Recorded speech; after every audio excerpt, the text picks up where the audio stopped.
Good morning. Can I help you? Yes, I'd like to join the library. We're new to the district, you see. Certainly. Well, all we need is some sort of identification with your name and address on it. Oh dear. We just moved, you see, and everything has my old address. A driving license, perhaps? No, I don't drive. Your husband's would do. Yes, but his license will still have the old address on it. Perhaps you have a letter addressed to you at your new house. No, I'm afraid not. We've only been there a few days, you see, and no one's written to us yet. What about your bank book? That's just the same. Oh dear, and I did want to get some books out this weekend. We're going on holiday to relax after the move, you see, and I wanted to take something with me to read. Well, I'm sorry, but we can't possibly issue tickets without some form of identification. What about your passport? What? Oh, yes, how silly of me. I've just got a new one, and it does have our new address. I've just been to book our air ticket, so I have it on me. Well, that's all right. Your ticket will be ready soon. Okay, how many books am I allowed to take out? You can take 4 books out at a time, and you can also get 2 tickets to take out 3 magazines or periodicals. Newspapers, I'm afraid, can't be taken out. Oh, that's fine. Do you have a record library? Some libraries do, I know. Yes, we do. You have to pay a deposit of $5 in case you damage them, but that entitles you to take out 2 records at a time. That's good. Could you show me where your history and biography sections are, please? Yes, just over there to your right. If there's any particular book you want, you can look it up in the catalogue, which you'll find just around the corner. You can also find a touchscreen information service on level 2. Thank you. Oh, and how long am I allowed to keep the books for? Well, the normal loan period is 3 weeks, with 2 weeks extension. Oh dear.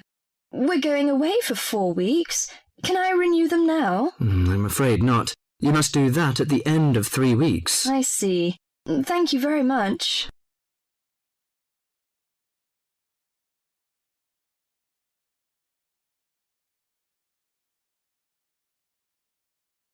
Before the talk continues, you have some time to look at questions 7 to 10.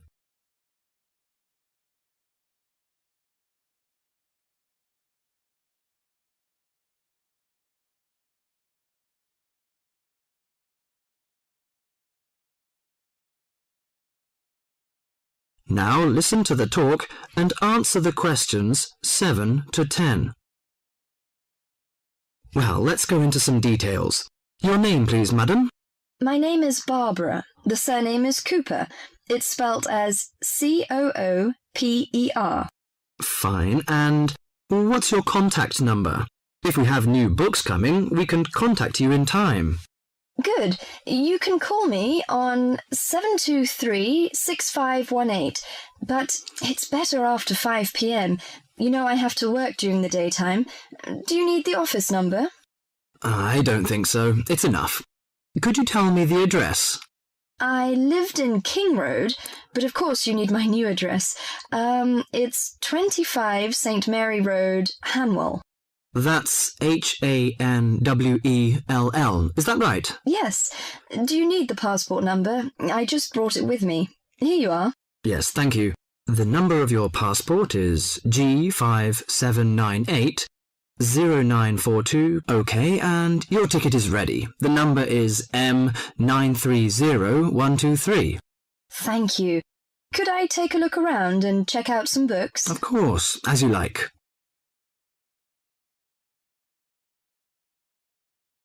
That is the end of part 1. You now have half a minute to check your answers.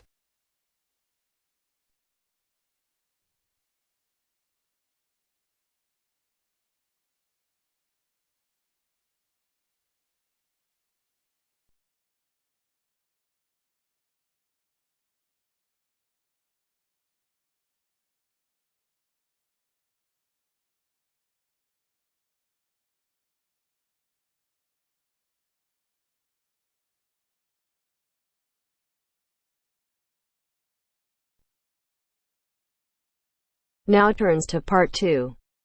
Part 2. You will hear a presenter on a radio phone-in show. The presenter is talking to a woman who was bitten by a poisonous spider. First, you have some time to look at questions 11 to 15.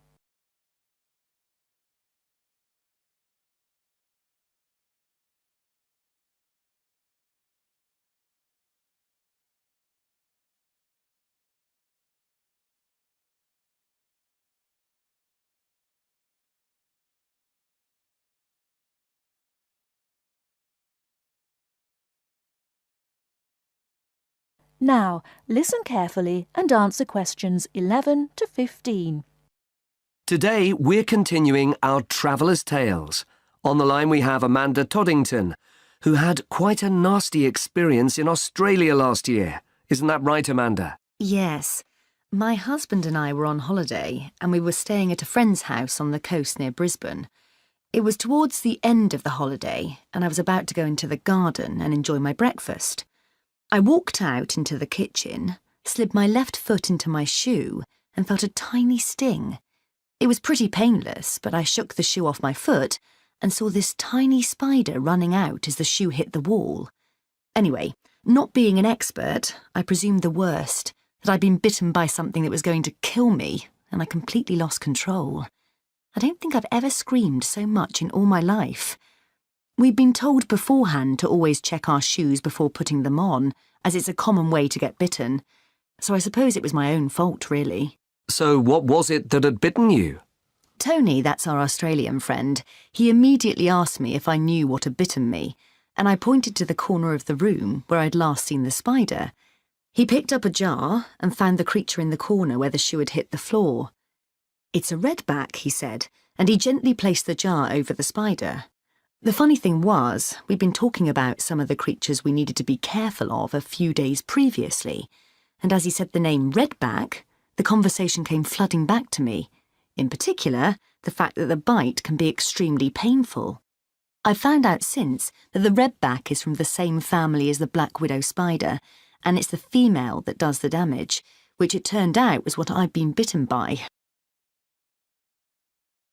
You must have been absolutely petrified. You can say that again. I remember feeling quite confused. I wasn't in a great deal of pain to begin with, and yet I could see from our friends' faces that they were concerned. Tony explained that the venom or poison of the bite spreads quite slowly, so the pain doesn't feel too bad at first. Gwen, Tony's wife, brought an ice pack, and Tony held it against the bite to make it less painful. Apparently, you're not supposed to put a bandage on the area, as this can make it hurt even more. Tony tried to put my mind at rest by explaining that this was quite a common bite, that the hospital would have an antivenom, and that everything would be okay. But I was beginning to panic. We were flying back to the UK the next day, and I really didn't know what to do. Before you hear the rest of the talk, you have some time to look at questions 16 to 20.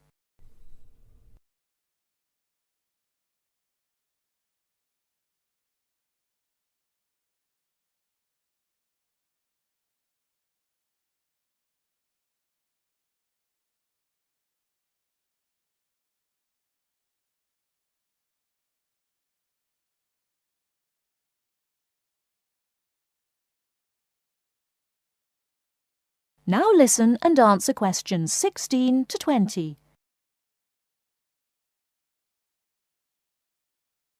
So what did you do? Well, Tony phoned the doctor, who told him to check my symptoms for the next hour or two. As time went on, the pain became very intense, from my foot right up to my knee. My husband was on the internet and was reading out the possible symptoms. I wasn't feeling sick, and I hadn't yet developed a fever, but I had a terrible headache, and my foot was beginning to swell up. At this point, Tony decided to take me to the local hospital to be on the safe side. I really didn't want to go, as I had visions of being kept in for days and all our plans being spoilt. But Tony and my husband insisted. When we got to the hospital, I was relieved to see how casual everyone was when Tony explained I'd been bitten by a redback spider. They told me to take a seat and got on with their work. And did you receive any treatment? By the time I got to see a doctor, the pain was very intense indeed, and I was getting quite upset. The doctor decided to give me a dose of an antivenom, which he assured me would eventually deal with the problem. Unfortunately, he also explained that it wouldn't have an immediate effect and the symptoms might last for several days. But the story has a happy ending. My husband managed to book us onto another plane 1 week later. And even better news was that the symptoms of the bite finally cleared up after about 24 hours. Within a couple of days, I was back to normal again. So thanks to the spider, we managed to extend our holiday by a week.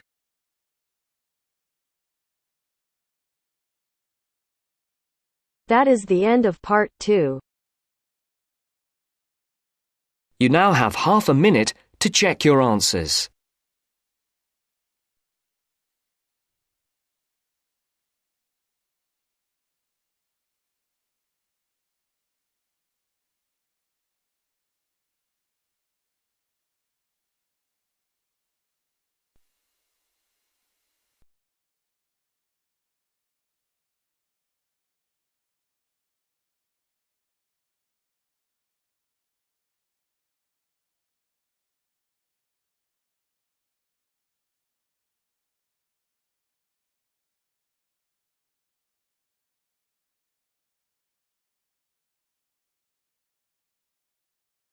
Now turns to part 3. Part 3. First, you have some time to look at questions 21 to 26.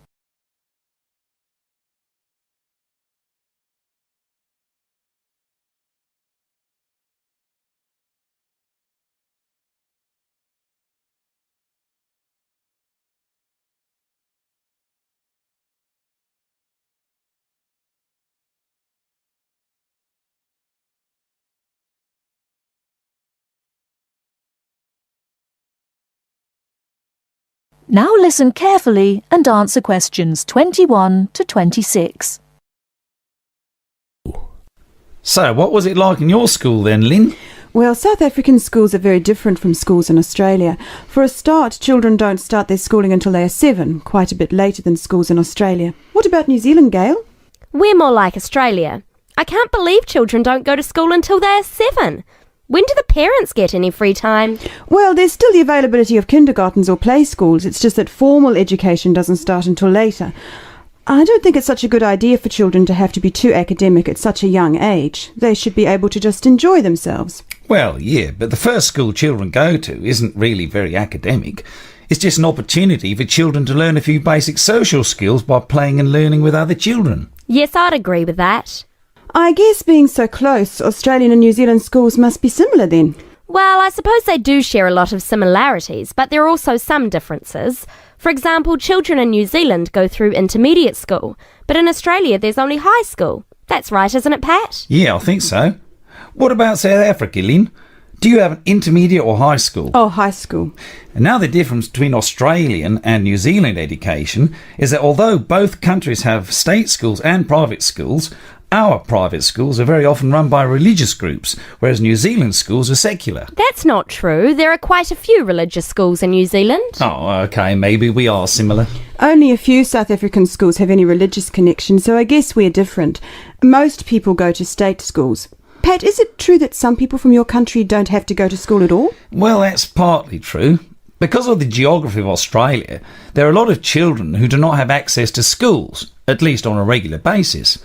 Instead, they have a form of correspondence education, where the lessons are actually on the radio and the students send their work in by post. That way they get a lot of what they would if they were in the classroom, apart from the interaction. In New Zealand, not all students have to go to school either. Some parents have opted for homeschooling. Oh, is that like correspondence teaching? We don't really have that. Well, we do have correspondence schools, but homeschooling is different. With homeschooling, the parents teach the children and set them homework. They have to present a syllabus to their local education authority before they can do that, but it is becoming a more popular choice for some parents. I suppose it also suits parents' own commitments.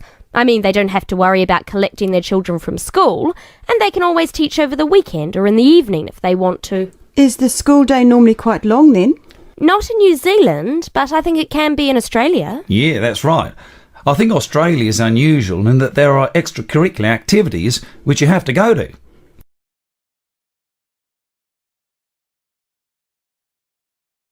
Before you hear the rest of the talk, you have some time to look at questions 27 to 30.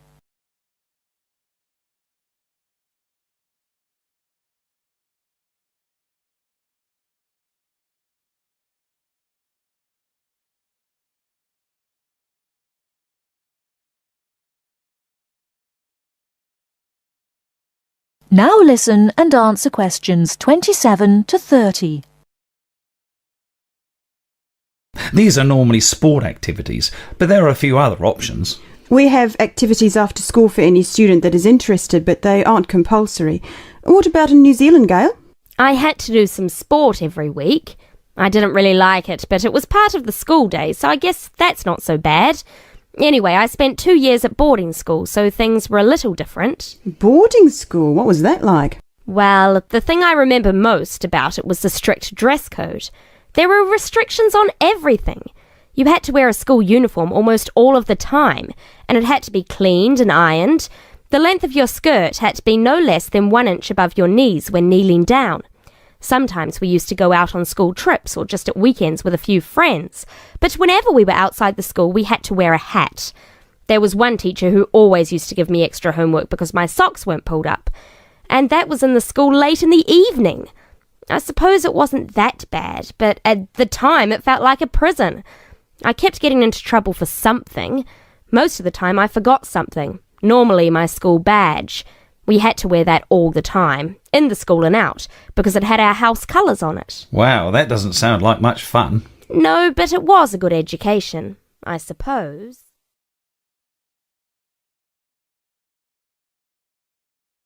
That is the end of part 3. You now have half a minute to check your answers.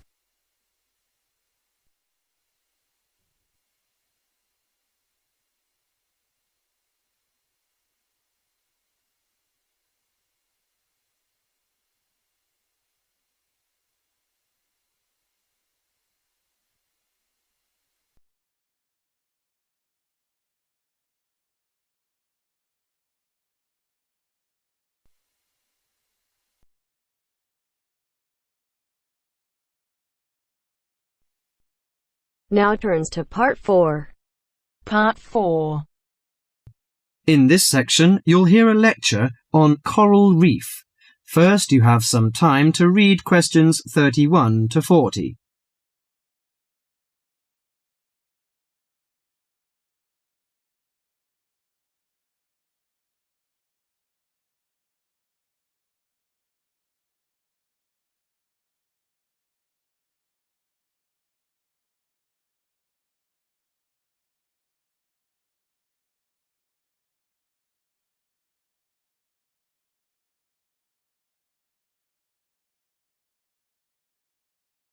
Now listen carefully to the lecture and answer questions 31 to 40. Do you fancy diving in the wonderful world of coral reefs, green sponges, colourful fish and red crabs? It is a rich garden beneath the waves.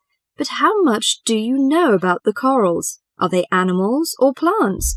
What are the threats to coral reefs? Today, Mr. Tim Harford, Executive Director of the Coral Reef Alliance, is going to introduce the facts about coral reefs. Good afternoon, everyone. Coral reefs are one of nature's most magnificent creations. It is filled with thousands of unique and valuable plants and animals. Over 1/4 of all marine species depend on healthy coral reefs. Humans also depend on coral reefs. These marine ecosystems are the primary source of food and income for millions of people, a vast repository of valuable chemical compounds and medicines, and a natural wave barrier that protect beaches and coastlines from waves and storms. Coral is actually the exoskeletons of coral polyps. Made from limestone, these skeletons build up over time, forming the reef. New corals are born each April. At a certain hour, on a certain night, mature corals suddenly release clouds of eggs and sperm into the sea. After the fertilized eggs take root on the seafloor, they can grow up to 15 centimeters per year. Coral reefs are present in the waters of over 100 countries. These are warm, 18 to 29 degrees centigrade, shallow, sunny regions primarily between the tropics of Cancer and Capricorn. Only clear, warm salt water can support a coral reef. And because sunlight is crucial to the reef's survival, the water must also be shallow. The algae that grow on coral provide much of the coral's food. In deeper water, algae cannot get the sunlight they need to grow. Most coral reefs are in the tropics because natural conditions there are perfect. In their modern form, coral reefs have thrived on Earth for over 50 million years. In recent years, however, more than 11% of the world's reefs have been lost, with another 16% severely damaged during the El Niño event in 1998. Up to 32% of coral reefs may be destroyed by human activities in the next 30 years if we do not take action now. Corals and coral reefs are extremely sensitive. Slight changes in the reef environment may have detrimental effects on the health of entire coral colonies. These changes may be due to a variety of factors. One of the greatest threats to coral reefs is human expansion or development.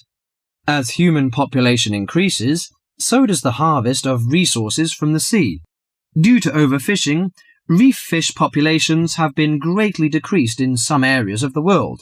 The removal of large numbers of reef fish has caused the coral reef ecosystems to become unbalanced. As we know, corals are also very popular as decorations.